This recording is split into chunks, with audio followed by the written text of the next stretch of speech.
Sam Seder, the leftist who isn't a red-haired snowflake that whines about microaggressions and bigoted tweets. The leftist who actively responds to dishonest conservatives and eviscerates them with solid argumentation.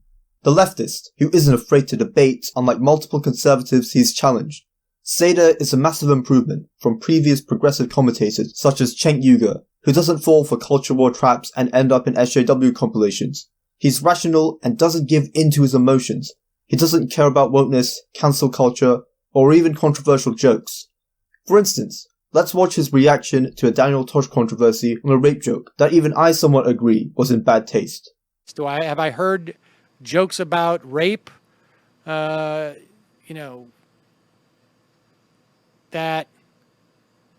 where the word rape is used in there that I found funny over the years? I imagine I probably have. Comedians operate in a different world, and I think context matters. Do I feel like I should defend Tosh? No, I don't care. It's show business. You go in, you don't know your audience. It ends up calling you out. But do I think far too much time was spent on this? Yes. Yes, as always, Sam realizes this is unnecessary and just a distraction from the rich oligarchs trying to push trickle-down economics in Americans' throats.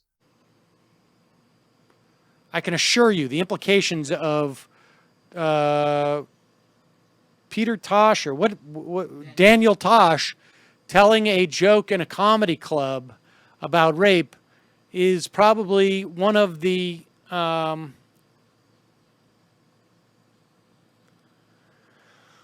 is probably down on the list of things that impact rape. And I think sometimes can be used as a scapegoat. Based. But do I think the guy should be denounced for it? Sure. Do I think this much time should be spent on it? No. Wait, what? Why would Tosh need to be denounced for a rape joke? He probably just means Tosh had one sucky rape joke in bad taste that he should be condemned for, but not his whole comedy show. Let's check for more context. If you can't defend it, then you got a problem. That's basically what it comes down to me. And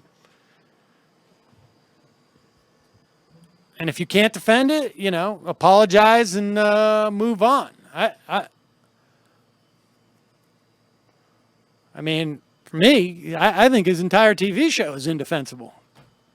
But apparently it's the highest rated one on Comedy Central. So I don't even know what to tell you about any of it. Well, I guess I can tell you that I'm quite disappointed. And why would you find this entire comedy show morally detestable? I may have confused Seder with Kyle Klinsky when it comes to stances of free speech and cancel culture. But this was back in 2012. Surely he has improved his position on the issue since then. Symbolic assassination attempts, this is a tweet, may not be violent any more than jokes about attempted rape are violent, but a healthy political culture allows no room for either. Now, that's not true. Because the issue about rape jokes is not about a political culture, but it is about actually a one-to-one. It's not symbolic at all. It has real import to the culture. And David Frum decides that the milkshaking may be a symbolic assassination attempt, but it's not an attempt. It would be a symbolic assassination, right? Because the milkshakes are landing. But the fact of the matter is that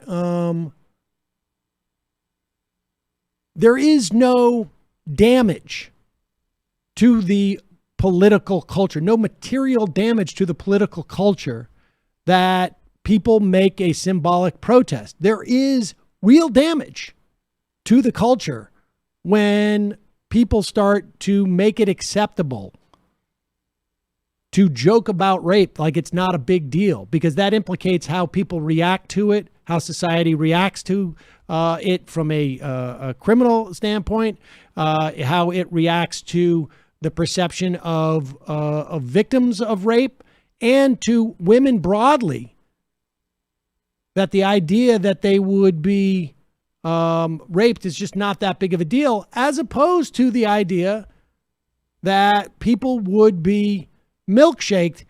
Oh, come on. Rape jokes has real import to the culture or real damage? What real damage? That people will take rape less seriously if it's joked about like it isn't a significant matter. Any issue, no matter how serious, can be joked about. More rape jokes will not make people believe women less, or care less about the severity of rape. At least OG Sam Seder said that a rape joke has no consequences for rape in general. If a person doesn't like rape jokes, that's fine. They can just avoid comedy shows with those types of jokes or comedians. Not that hard. This was from 2019, by the way, so he most likely still holds this position. Also, what's that about milkshakes? I am reluctant to promote violence of any type. Okay, I guess that's good. Which is why it gives me such great pleasure to promote this video of Kargan of Sargon. Oh, but don't we have one of Sargon? Well, we can. We don't have Sargon actually getting hit with the milkshake. Okay, well, we have two. We have one image and one video clip. One is of Nigel Farage getting milkshaked, and one is a picture of Sargon of Akkad getting milkshaked. Boom! Nice. Nice underhanded motion there. Very good. Take him away. Take him away. Send him no more fisher fillets for him. No more complete failure. Oh, did you hear him say that? Yeah. Sorry. You must. Throw him in the shower. People are laughing at him. Laugh now sounds look, like me. Here's the deal. On this show. This is why I think this is so appropriate. This is why I think it's such an appropriate form of protest. Now, some people say, oh, it's not appropriate. I think there couldn't be anything more appropriate than this. The reason why these are reported on and why there's stories about these is because it is a political act. It is symbolic. No people were harmed. These milkshakes are not sentient. And the people on the receiving end of them, the only problem is it just didn't go in their mouth. And Are you kidding me? Approving of throwing objects at political opponents doesn't have negative consequences, but meaningless rape jokes do. My goodness, Seder, you are so fragile. Regardless of what you think about milkshaking, physical action by strangers for simple political disagreements is more dangerous than rape jokes that people can avoid hearing. Besides, I think Seder wouldn't approve of minorities getting milkshaked for bigoted reasons. Credit to PSA Sitch for helping me find these clips. He has his own spitting critique of Sam Seder on the Carlos Maza Steven Crowder situation in response to Seder, which I recommend you check out. Wait, what's this?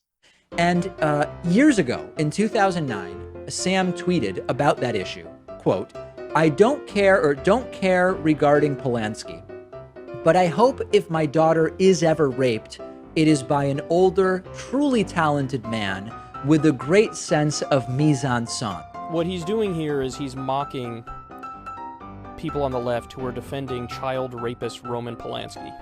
What Sam Seder was doing was attacking other liberals, which the alt-right should be thrilled about, who at the time in 2009 were now beginning to put on some defense of Roman Polanski, and non-liberals as well, of course. Well, no big deal, right? Because I'm sure every alt-right free speech keyboard warrior is going to be out there defending Sam Seder to the death. So I guess Mike Cernovich is preposterously stupid.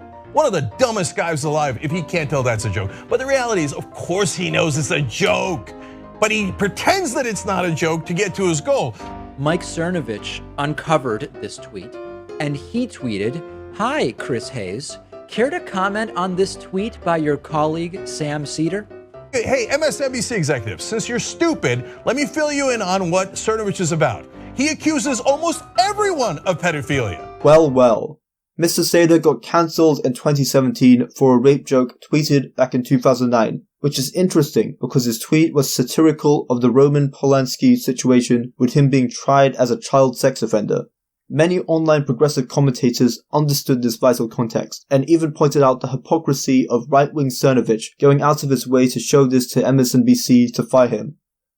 But Sam, according to you, doesn't this joke make people take rape less seriously? Hasn't your 13-year-old tweet contributed to a culture of delegitimizing the validity of one of the worst crimes imaginable? Now, I personally don't believe this, but apparently you do. Nevertheless, this is just one tweet. It's not like there's a compilation I just made of Sam doing rape jokes over the years. It's the gift of rape. The gift of rape. Haven't you been taken over by Muslim immigrants who are going on raping sprees? What you folks don't realize is the problem here is that you're so uptight about this notion of consent.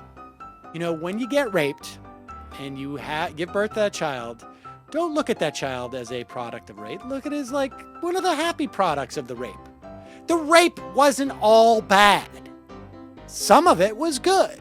But if there's just one person, or one person who's not legally allowed to give their consent, who's involved, ooh, call the police! What if you were raped and the rapist used protection? That would have been horrible. Now, you can say this is all out of context. So what? I'm not part of the side that advocates for people being deplatformed for out-of-context jokes. In fact, whenever an issue like this comes up, the right has frequently screamed a joke, tweet, or clip was taken out of context. I am not claiming that Sam is being serious in these clips. In fact, I can clearly tell, just from the compilation alone, that most of these were jokes or sarcastic comments without the full context. But according to Seder, his rape jokes delegitimized the problem of rape. Now, I disagree, but Sam will use conservatives saying dumb points as an excuse to advocate for their deplatforming. Demian, Crowder's just wish casting at this point. Topical username. Crowder isn't a rapist, but if he was, he'd put an awful lot of thought into the prospect. So that's what he's saying. Like, I'm going to assess whether it's worth it for me to rape this person. It's just... that's how it works. Twisted. So twisted. So twisted. And let's be clear, too. This is not a question of like, oh, our dainty little ears can't handle it. This is... his show is geared towards young men, period. The demographics that he caters to are literally teenage boys. Yeah. And he is doing his best to develop future rapists. Really is just grotesque. Yes. And yeah, I have no problem advocating, deplatforming of that type of garbage. I don't like Crowder, and for what Seder shown in his video, I don't like his point either. But Crowder shouldn't be deplatformed. Sam has no grounds to criticize those who tried to deplatform him back in 2017 without being a hypocrite. The same cannot be said of progressive commentator Kyle Kulinski, who has been pretty consistent on free speech. Sam can't call me a hypocrite because I am not calling for MSNBC to unemploy him or to ban him on Twitter. Similar to the Ethan Klein/Ben Shapiro situation that happened more recently. I don't think Klein should have been banned from YouTube for his joke, but very few progressives can scream about being cancelled/deplatformed. Now, I know that Seder, in the case of Rogan, had a more mixed position of deplatforming, where he thought there should instead be consequences for companies like Spotify in platforming Rogan rather than directly kick Rogan off in a debate with some leftists. But still wanting to deplatform Rogan is stupid. Some may say I am only focusing on cultural issues against Sam, but I am avoiding him on economic issues where he stands strong. But I've done economic videos debunking Seder and plan to still do more. You can help me further by clicking on my response videos playlist and check out my videos debunking other progressives including Sam Seder. Anyways, I hope you enjoyed this video. If you did, please give a like and comment as it really helps my video in the YouTube algorithm. And if you like economics and political commentary, consider subscribing. Maybe follow me on my Twitter and see you later.